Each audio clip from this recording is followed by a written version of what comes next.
And welcome to part one of planning the production. We've spent six activities really researching the magazines, the magazine industry, and now it's time to start planning. So just to keep in mind, key things that you need to understand before you've planned the production is you've got a specific target audience. This is 18 to 34-year-olds. It can be males, it can be females, it can be both if you wish. They've got to be a mainstream or aspirer audience, and it's got to be for a major publishing house, because mainstream magazines are owned by the major publishing houses. We'll say more about that in the next slide.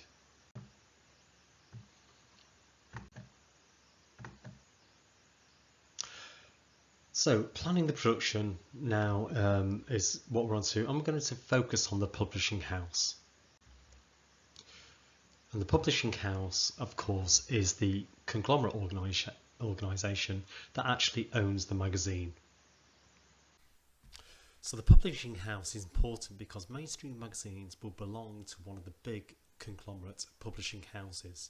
So you need to know who some of these are and the sorts of magazines that they actually produce. So we'll send you the links to a number of these big magazine publishers. But we already have done some work on these in part of the research and planning. So there are organisations such as the Bayer Media Group, a German organisation that own a number of different magazines. So again, have a look at those. There are organisations such as TI Media who own, as it says, more than 40 brands. They're called brands because they're not just magazines, physical magazines, they are websites as well, and they work together. So you can have a look here for TI Media. Lots of different magazines, lots of different interests, lots of different lifestyles, and of course what you might be thinking about is they've got a diverse range of audience. But all of these, because they belong to a big publishing house such as TI Media, they are mainstream magazines. The same is the case for Dennis Publishing. Again, we've looked at these before with the research and planning, and we can see they own loads and loads of different sort of magazines, from lifestyle to car magazines to technology magazines, and so on. Even a fortnight magazine, would you believe it? So you may say that these are maybe more geared towards a stereotypically male audience. Remember, these are mainstream magazines and they are going to go for the big audiences. They're going to go for the stereotypical view of that particular audience. But again, have a look at those in more detail.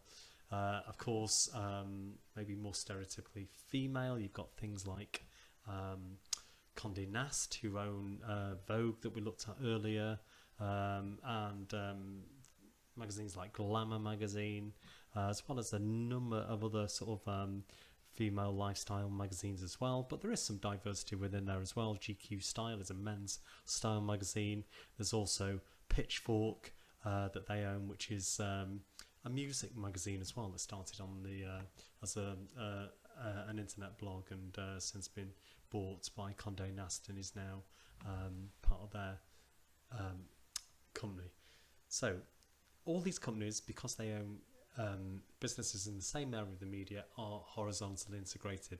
So the conglomerate companies that are horizontally integrated, there's a small number of them, so they form an oligopoly within the within the magazine industry. Okay, now the next thing we're going to look at is that idea of the masthead, and I want you to think quite carefully about this. So the masthead is the title of the magazine, the name of the magazine, and you need to think through an intriguing, interesting title for this, and that's what generally magazines do. So if we think of things like Cosmopolitan has been chosen because it has various meanings, and we can think about this now. If you've got an idea for a name of your magazine, what you could do is look at a thesaurus. There's many of these online, so just Google thesaurus and type in the word you're thinking of, and it might give you some other explanations. So cosmopolitan, for example, means all of these things, such as cultured or sophisticated or urban or worldly and cultivated, things like that. So these are all meanings to do with cosmopolitan, and they've chosen that title for that magazine for those reasons, that it means something for that magazine. It's not just chosen randomly. Again, Vogue, we mentioned earlier. Again, if we have a look at, well, what is the meaning of Vogue? What are some of the connotations of Vogue? It would be good if you could think about some of the connotations of your own magazine masthead. Well, there's things like, it's fashionable, it's popular, it's now, it's trendy, it's in, it's the latest sort of thing. So play around with that. The thesaurus can give you suggestions. You can even put in a word, and it might sort of come up with other words that you are linked to it that you might use for the masthead of your magazine. But think carefully about that. Of course, there are mastheads and headings such as Men's Health that are just not really about connotations. It just tells you what it does on the tin, really, and they're just more factual. So perhaps for male orientated magazines, they tend to be more factual.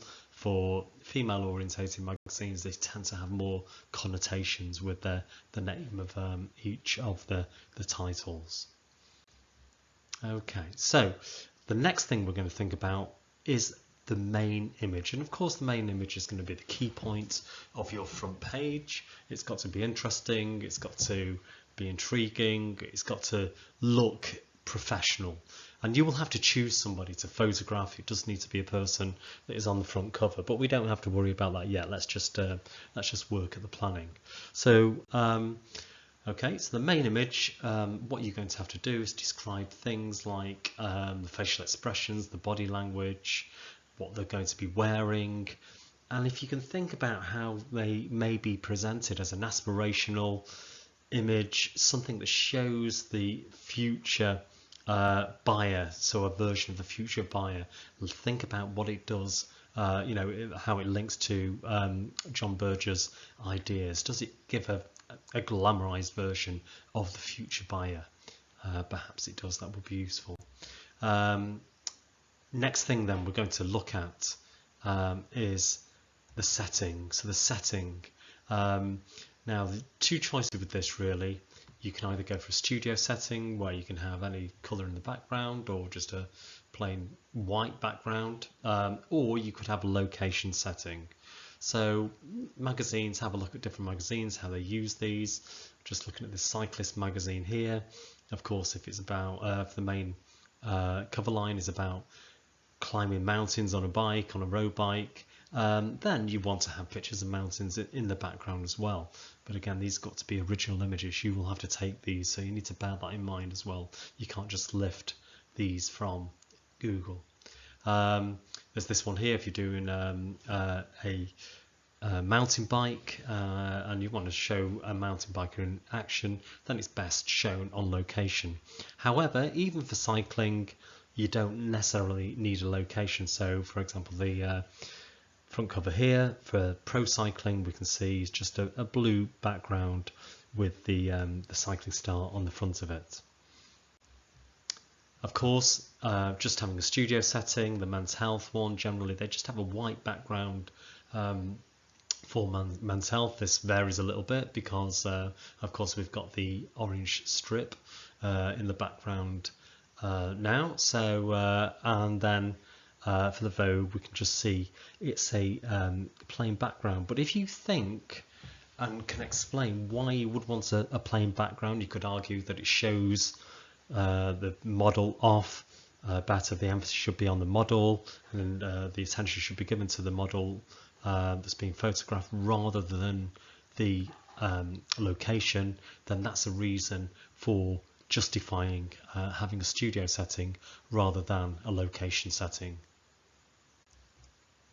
Of course, if you're doing a home magazine or something like that, you can and need to show the home. You could do that, but it does have to have a person in it, and we can see there is a person here, which is part of the sort of a requirement to represent the social group.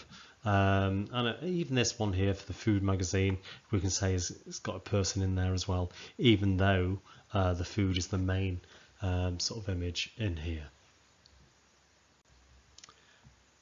Next, we are going to look at the concept of the main cover line. So the main cover line has got to link to the main image, and you should be able to sort of build on this and link those two. So obviously we can see here we have the main cover line about building big arms. We've even got an arrow, the image is to do with that, and of course here we've got big arms, so there's no irony there. Those two are linking exactly. So your cover line, your main image has got to have a main cover line relating to it, and that's how you do it. So we know it's a main cover line. It's bigger than anything else. Any of the other cover lines, it's more prominent. It's on the left third, so you read it ahead of the other things. So if you could perhaps include that when you're doing your planning, that would help as well. Other things that are maybe a bit more straightforward are the additional cover lines. So of course you need 3 other additional cover lines. You can have more if you wish, so please plan for those if you want. The additional cover lines, of course, I've just got to relate to the genre of the magazine. So obviously it's to do with health, so anything to do with health in here is important to exercise or workout or stuff on nutrition or sport or whatever it is. It's just got to be in keeping with that. So what other cover lines might you have? What other stories might you cover? Okay. Other things that are, you know, sort of perhaps less important in terms of aesthetics, but still important. You've got to have them. You've got to include a barcode and a date and price. If you think for that men's health magazine that we've just looked at, we'll look at again in a moment, they are strategically placed, and it's part of the design of that. Okay, we are also going to think about the 3 blocks of colour.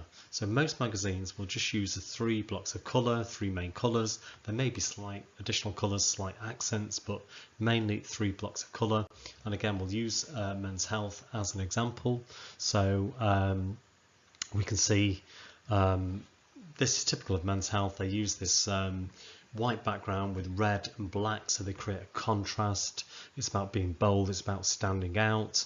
Of course, it has got some blues on there as well, which tie in with black, so it's a bit of a sort of accent really. It just offers a bit of difference. But if you think about 3 main colours that you would use, now the way to think about this is, for men's magazines, stereotypically they might be more bold, they might stand out more, so you might have colours that contrast more together. For women's magazines, stereotypically, they might blend more together, it might be more pastel shades. Remember, these are mainstream magazines that you're making, so you're not presenting an alternative point of view, you're presenting a dominant point of view. So those things are important. Okay.